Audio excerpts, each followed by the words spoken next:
होता है तो घन का फॉर्मेशन हम लोग देखें कि वर्ग से होता है और घनाभ का फॉर्मेशन रेक्टेंगल यानी कि आयत से होता है। साथ में यह भी देखे थे कि आयत का जो परिमाप होता है वह क्या होता है, क्षेत्रफल क्या होता है। इसी प्रकार से वर्ग का भी देखे थे और आज हम लोग देखेंगे कि घन का क्या आयतन होता है। ठीक है, घन का आयतन क्या होता है। घन को अंग्रेजी में क्यूब बोलते हैं। ठीक है, ये घन है। घन का जो चित्र होता है, जो आकृति है, आकार है घन का, इस प्रकार के होता है। घन एक 3D ज्यामितीय आकृति है। ये जो है 3D ज्यामितीय आकृति है। ठीक है, देखिए ये वर्ग है। वर्ग इसलिए इसको कहेंगे कि चारों भुजा आपस में बराबर है और प्रत्येक कोण 90 डिग्री है, इसलिए ऐसे चित्र को वर्ग कहते हैं। अब इसी में इसके सेंटर से एक और वर्ग का हम लोग ट्रांसफॉर्म करते हैं। ट्रेस करने के बाद देखेंगे कि यह जो है एक घन का रूप ले लेगा। ठीक है, ये हो गया घन, एक बड़ा सा घन हमने ट्रेस किया। ये एक बड़ा सा घन को हम लोगों ने ट्रेस किया। ठीक है, तो ये हो गया घन। घन में खासियत क्या होते हैं, इसकी सभी भुजा आपस में बराबर होते हैं। सभी भुजा आपस में क्या होंगे, बराबर होंगे। तो ऐसी आकृति को, ऐसा रूम भी हो सकता है, घर भी हो सकता है। लूडो का जो पासा होता है उसका भी ये उदाहरण है। ठीक है, तो ऐसे कोई भी चीज़ें, गुठली जो बनाया जा सकते हैं वो बना सकते हैं, ये घन होते हैं। अब इस घन के आयतन की बात करें, घन का आयतन। ठीक है, घन का आयतन मतलब मीन्स हो गया वॉल्यूम। तो आयतन होता है लंबाई गुने चौड़ाई गुने ऊंचाई 3D में। यहाँ पर तीनों एक ही समान है। तो अगर मान लीजिए इसकी भुजा की लंबाई L हो जाता है तो आयतन का क्या होगा, घन का आयतन हो जाएगा भुजा का Q, भुजा का Q। और भुजा की लंबाई यदि L ले लिए है तो हो जाएगा LQ। ये होगा घन का आयतन। ये रहा आपका घन का आयतन। ठीक है, इसी प्रकार से घन के पृष्ठों का क्षेत्रफल पूछा जाए, घन के संपूर्ण पृष्ठों का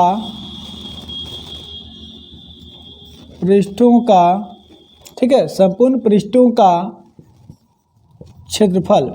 तो पिछली क्लास में आपने पढ़ा कि सतह जो इसके होते हैं, घन हो या घनाभ, इसके सतह 6 सतह होते हैं। कितने सतह होते हैं, 6 सतह होते हैं। सामने वाला एक फेस जो दिख रहा है वो, उसके पीछे 2 हो गया, एक इस साइड और इसके जस्ट अपोजिट में 4 हो गया, एक छत एक नीचे 6।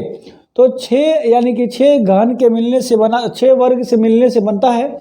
तो एक वर्ग का भुजा स्क्वायर होता है, चूँकि ये 6 हो गया तो ये 6 गुने भुजा स्क्वायर है ना। ये संपूर्ण घन के पृष्ठ का क्षेत्रफल हो गया, दैट मीन्स 6L स्क्वायर।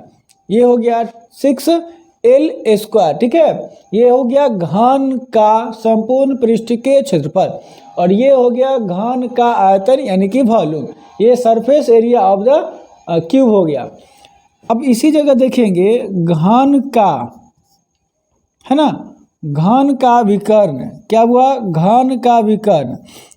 इस रूम में कितना बड़ा छड़ रखा जा सकता है, उस छड़ की लंबाई और माप कैसे पता करेंगे कि कितना बड़ा रख सकते हैं।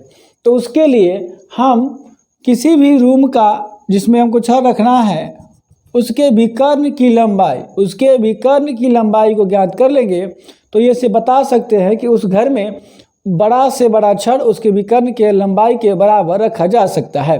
तो देखिएगा यहाँ जो विकर्ण होंगे, विकर्ण का लंबाई क्या होगा।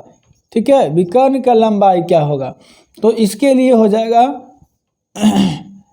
विकर्ण बराबर लंबाई के स्क्वायर प्लस चौड़ाई के स्क्वायर प्लस ऊंचाई के स्क्वायर। घन में होता है, घनाभ में होता है और यहाँ पर तीनों बराबर होता है, तीनों L ही होगा। तो 3L स्क्वायर, क्या जाएगा 3l स्क्वायर, यानी 3 गुने भुजा, स्क्वायर बाहर निकल जाएगा, रूट 3 अंदर ही रहेगा और ये l बाहर चलाएगा। 3 गुने भुजा, 3 गुने भुजा, ये हो गया घन के विकर्ण की लंबाई, घन के विकर्ण की लंबाई।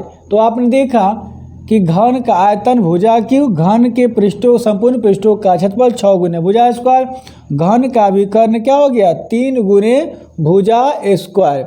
अगर घन का विकर्ण 5 दिया रहेगा तो उस घन का विकर्ण की लंबाई क्या हो जाएगा 5√3, क्या हो जाएगा, क्योंकि यहाँ 5 से गुना कर देंगे तो 5√3 हो जाएगा।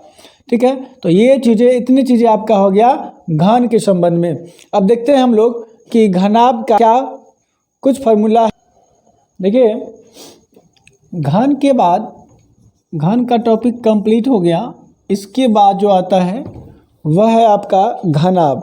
क्या है, घनाभ। तो देखिए घनाभ का क्या महत्वपूर्ण फार्मूला है वो जरा देख लीजिए, घनाभ का। ठीक है, घनाभ क्या हो गया, घनाभ। घनाभ को कहते हैं क्यूबॉइड, क्या कहते हैं, क्यूबॉइड कहते हैं, क्योंकि ये आयत से बनता है। आप जानते हैं यह आयत से बनता है, किससे बनता है, आयत से, यानी रेक्टेंगल से। यह किससे बनता है, रेक्टेंगल से बनता है। और आयत के आमने सामने के भुजाओं की लंबाई बराबर होता है। ठीक है, इस तरह से ये आयत हो गया, इस तरह का क्या है, ये आयत है और चारों कोण बराबर होते हैं। तो इसी प्रकार यहीं देखिएगा, इसी आयत को, इसी आयत से हम लोग घनाभ बनाएंगे और इस घनाभ का हम लोग आयतन वक्र पृष्ठ देखेंगे।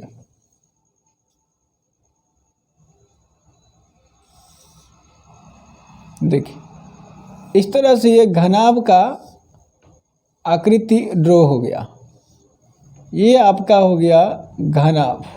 ठीक है, ये सभी के सभी आपस में जुड़ना चाहिए, कोई भी एक दूसरे से अलग नहीं होगा। ये हो गया घनाभ का चित्र। ठीक है, घनाभ का क्या हो गया, ये घनाभ का 3D आकृति है। ठीक है, इसमें ये लंबाई हो जाएगा, ये वाला चौड़ाई हो जाएगा और है क्या होगा, ऊंचाई होगा। तो घनाभ में 3 चीज़ें होते, घनाभ के 3 विमा होते, लंबाई, चौड़ाई और ऊंचाई। ठीक है, लंबाई, चौड़ाई और ऊंचाई, इस तीनों में से कोई 2 भी बराबर आपस में कभी कभी हो सकता है। लेकिन अब अगर तीनों बराबर हो जाए तो फिर वो घनाभ नहीं रह जाएगा, वह घन बन जाएगा। क्या बन जाएगा, घन बन जाएगा। तो ये लंबाई, देखिए ये घनाभ, लंबाई, चौड़ाई, ऊंचाई हो गया इसका। घनाभ का,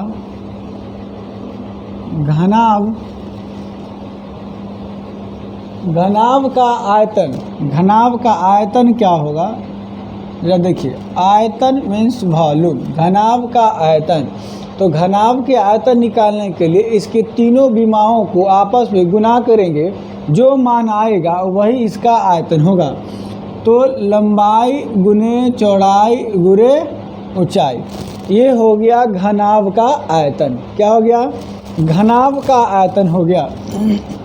इसी प्रकार से अगर घनाभ का विकर्ण पूछा जाए, घनाभ का विकर्ण पूछा जाए, डायगोनल पूछा जाए, तो इसको कैसे निकालेंगे, तो यहाँ पर लगाएंगे रूट। क्या लगाएंगे, रूट, और होगा l स्क्वायर, लंबाई के स्क्वायर प्लस चौड़ाई के स्क्वायर प्लस ऊंचाई के स्क्वायर।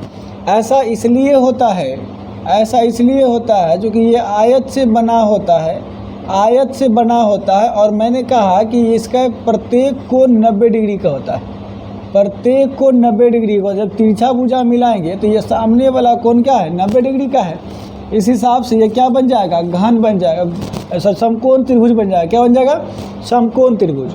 अगर देखेंगे कि इस कॉर्नर से आप अगर इस कॉर्नर को मिलाते हैं, नीचे वाले कॉर्नर से ऊपर वाले कॉर्नर को मिलाते हैं, तो ये तिरछा बन जाएगा। क्या बन जाएगा, तिरछी दूरी है, तो यही विकर्ण कहलाता है। तो लंबाई के स्क्वायर प्लस ऊंचाई के स्क्वायर प्लस चौड़ाई के स्क्वायर, तीनों के स्क्वायर के वर्गों का योगफल, लंबाई चौड़ाई ऊंचाई के वर्गों के योगफल का अगर वर्गमूल निकालते हैं जो आता है तो वही इसका विकर्ण होता है। ये हो गया घनाभ का आयतन और घनाभ का विकर्ण। जो इस घनाभ के विकर्ण के बराबर किसी भी घनाभ में बड़े से बड़े छड़ या टुकड़ा डाल सकते हैं। अब है घनाभ के अगर संपूर्ण पृष्ठ के क्षेत्रफल की बात करें, घनाभ के संपूर्ण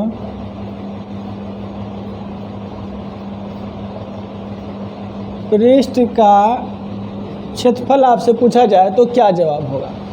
घनाभ के संपूर्ण पृष्ठ का क्षेत्रफल पूछा जाए तो क्या होगा, तो ये होगा 2 गुने लंबाई गुने चौड़ाई प्लस चौड़ाई गुने ऊंचाई प्लस ऊंचाई गुने लंबाई। ठीक है, यानी आप यूँ समझिए कि 2 लंबाई, यहाँ पर जो है 6 सतह होते हैं। कितने सतह होते हैं? 6 सतह होते हैं। तो आमने सामने की भुजाओं की लंबाई और चौड़ाई सब क्या होगी? बराबर होंगी। ऊंचाई भी क्या होगा? बराबर होगा। इस प्रकार से 3 जोड़े सतह हो गए। कितने जोड़े सतह हो गए? 3 जोड़े सतह। एक हो गया लंबाई और चौड़ाई, लंबाई और उसके बाद ये है चौड़ाई, तो इसका क्षेत्रफल। ठीक है, तो जितना क्षेत्रफल नीचे वाले हिस्सा का होगा उतना ही क्षेत्रफल इस वाले फर्श का होगा। ठीक है, तो इसीलिए एक के क्षेत्रफल में 2 से गुना कर देंगे तो दोनों का निकल गया। इस तरह तीनों का गुना किए, तीनों में 2 से गुना किए तो 6 हो गया। और घनाभ या घन के कितने सतह होते हैं? 6 सतह होते हैं। तो संपूर्ण पृष्ठ के क्षेत्रफल के मतलब क्या हुआ? सभी सतहों का क्षेत्रफल। तो ये सतह का क्षेत्रफल निकल गया, लंबाई गुने चौड़ाई प्लस चौड़ाई गुने ऊंचाई प्लस ऊंचाई गुने लंबाई, और गुने बाहर में 2 कर दिए। तो ये घनाभ के संपूर्ण पृष्ठ का क्षेत्रफल हो गया। ठीक है, अगर आपसे पूछा जाए कि घनाभ के दीवारों का क्षेत्रफल, घनाभ के दीवारों का क्षेत्रफल या चारों दीवारों का क्षेत्रफल कह दे तो भी बात एक ही होगा। चारों दीवारों का क्षेत्रफल, चारों दीवारों का क्षेत्रफल, घनाभ के चारों दीवारों का क्षेत्रफल। देखिए ध्यान से देखिएगा, तो दीवार के क्षेत्रफल की अगर बात करेंगे तो उसमें ये वाला चौड़ाई नहीं आएगा। इसमें अगर देखेंगे ये ऊंचाई हो गया और ये लंबाई हो गया। ठीक है, और दीवार के क्षेत्रफल की बात करेंगे तो लंबाई होगा और ऊंचाई होगा।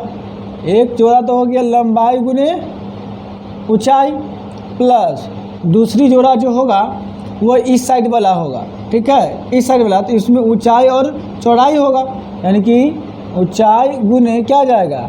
चौड़ाई आ जाएगा। और ये सब के सब 2-2 जोड़े होते हैं। कितने होते हैं?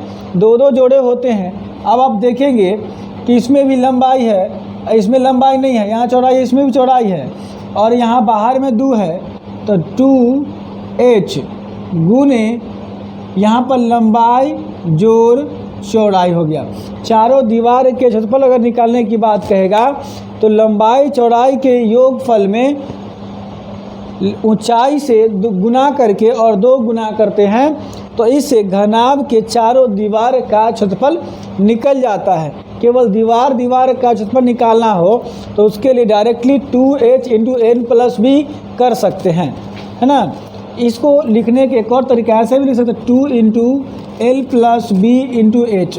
इस तरह से भी आसानी होगा, क्योंकि l भी h है तो इस हिसाब से भी हम याद रख सकते हैं। तो ये रहा आपका घन और घनाभ के कंप्लीट कॉन्सेप्ट, जो बेसिक कॉन्सेप्ट है। अभी तक हमने आपको केवल ये थ्योरी बताया और इस पर आधारित कुछ प्रश्न, इसका जो महत्वपूर्ण प्रश्न है वो देखेंगे। अब हम लोग देखेंगे आगे कि इस पर आधारित, इस पर प्रश्न कैसे पूछे जाते हैं, किस प्रकार के प्रश्न आते हैं, ज़रा उसको देखते हैं। ठीक है, बहुत बहुत धन्यवाद फ्रेंड्स कि आपने हमारी वीडियो को देखा, और हम आप चाहते हैं कि आपसे इसको शेयर करें, लाइक करें, कमेंट्स करें। अगर आपको समझ में आती है तो ज़रूर इसको लाइक करें और शेयर करें दोस्तों में। नहीं समझ में आता है तो डिसलाइक का बटन ज़रूर दबा दीजिए, ताकि मुझे पता चलेगा कि आपको समझ में नहीं आया है।